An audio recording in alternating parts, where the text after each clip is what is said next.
क्या आपने सोचा है स्विच ऑन या ऑफ करने पर लाइट क्यों बंद हो जाती है, या फिर हमारे फोन में सप्लाई कैसे आती है? नहीं? तो आइए जानते हैं इलेक्ट्रिसिटी के कुछ इंटरेस्टिंग फैक्ट को। बहुत समय पहले दो साइंटिस्ट ने डिस्कवर किया दो ऐसी चीजें जिसने इलेक्ट्रिसिटी को एक नया रूप दिया, जिसका नाम इलेक्ट्रिक करंट और इलेक्ट्रॉन्स था। जी हाँ, आपने सही सुना। आज हम जानेंगे इलेक्ट्रिक करंट और इलेक्ट्रॉन्स के बारे में। इलेक्ट्रिक करंट और इलेक्ट्रॉन्स क्या होते हैं, वो कैसे फ्लो करते हैं, इलेक्ट्रिक करंट्स और इलेक्ट्रॉन्स का आपस में क्या कनेक्शन है, इलेक्ट्रॉन्स और इलेक्ट्रिक करंट का मूवमेंट कैसे होता है, सब कुछ जानेंगे हम इसी वीडियो में। तो वीडियो में लास्ट तक बने रहें। तो सबसे पहले जानते हैं इलेक्ट्रॉन्स क्या है। प्रोटॉन्स और न्यूट्रॉन्स को मिलाकर एक न्यूक्लियस बनता है और इलेक्ट्रॉन्स न्यूक्लियस के चारों तरफ घूमते हैं, जैसे प्लैनेट्स स्टार के चारों तरफ घूमते हैं।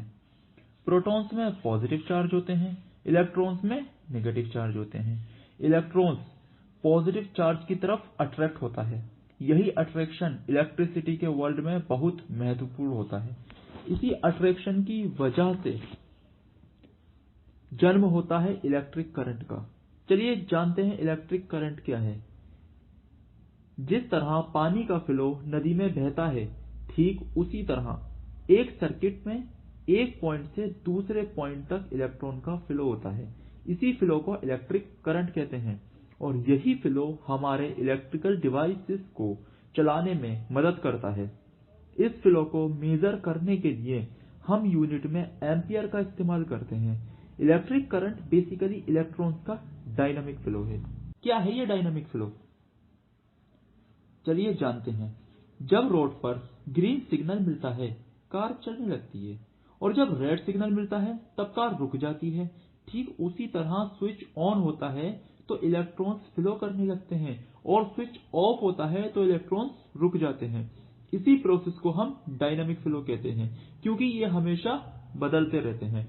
लेकिन इलेक्ट्रॉन्स का फ्लो को कैसे बनाते हैं, इलेक्ट्रिक करंट को कैसे बनाया जाता है, चलिए जानते हैं। इलेक्ट्रिक करंट को बनाने के लिए तीन डिवाइसेस की जरूरत होती है: बैटरी, वायर, स्विच। सबसे पहले बैटरी के एक टर्मिनल को एक वायर के साथ जोड़ते हैं। अब इस वायर को स्विच के साथ कनेक्ट करेंगे। स्विच के दूसरे एंड से हम दूसरे वायर को कनेक्ट करेंगे और फिर बैटरी के दूसरे टर्मिनल से कनेक्ट करेंगे। ये रहा हमारा कंप्लीट सर्किट। अब जब स्विच ऑन करेंगे तब इलेक्ट्रिक करंट फ्लो होगा, और जब ऑफ करेंगे तब इलेक्ट्रिक करंट नहीं फ्लो होगा। लेकिन ये इलेक्ट्रिक करंट और इलेक्ट्रॉन्स किस डायरेक्शन में फ्लो होते हैं, ये इस बारे में जानते हैं। इलेक्ट्रिक करंट का फ्लो पॉजिटिव से निगेटिव की तरफ होता है, लेकिन इलेक्ट्रॉन्स का फ्लो निगेटिव से पॉजिटिव की तरफ होता है। लेकिन सवाल ये आता है कि जब इलेक्ट्रॉन्स का फ्लो ही इलेक्ट्रिक करंट है तो इलेक्ट्रॉन्स अपोजिट मूव क्यों करते हैं? तो अब इसको एक स्टोरी की तरह जानते हैं। 18th सेंचुरी की बात है, जब इलेक्ट्रिसिटी के बारे में लोग बहुत अनजान थे। तब बेंजामिन फ्रैंकलिन एक रिसर्च कर रहे थे। तब उन्हें पता लगा कि पॉजिटिव चार्ज मूव करते हैं, और उन्होंने पॉजिटिव से निगेटिव चार्ज की मूवमेंट को ही इलेक्ट्रिक करंट की डायरेक्शन डिफाइन कर दिया। उन्हें लगा कि पॉजिटिव चार्ज का फ्लो को इलेक्ट्रिक करंट कहते हैं। उस टाइम इलेक्ट्रॉन्स के बारे में इलेक्ट्रिसिटी वर्ल्ड में सब अनजान थे। फिर 19th सेंचुरी में जोसेफ जॉन थॉमसन, जिन्हें हम जे थॉमसन के नाम से जानते हैं, उन्होंने देखा कि निगेटिव से पॉजिटिव की तरफ इलेक्ट्रॉन्स मूव करते हैं और पॉजिटिव चार्ज तो मूव ही नहीं करते। लेकिन जब तक ये पता चला तब तक इलेक्ट्रिसिटी फील्ड में ऑलरेडी एक कन्वेंशन सेट हो चुकी थी। अब बेंजामिन ने सोचा कि चलो डायरेक्शन चेंज करते हैं, बट उसकी वजह से सारी थ्योरीज चेंज करनी पड़ रही थी। तो उन्होंने उस करंट को कन्वेंशनल करंट का नाम दे दिया।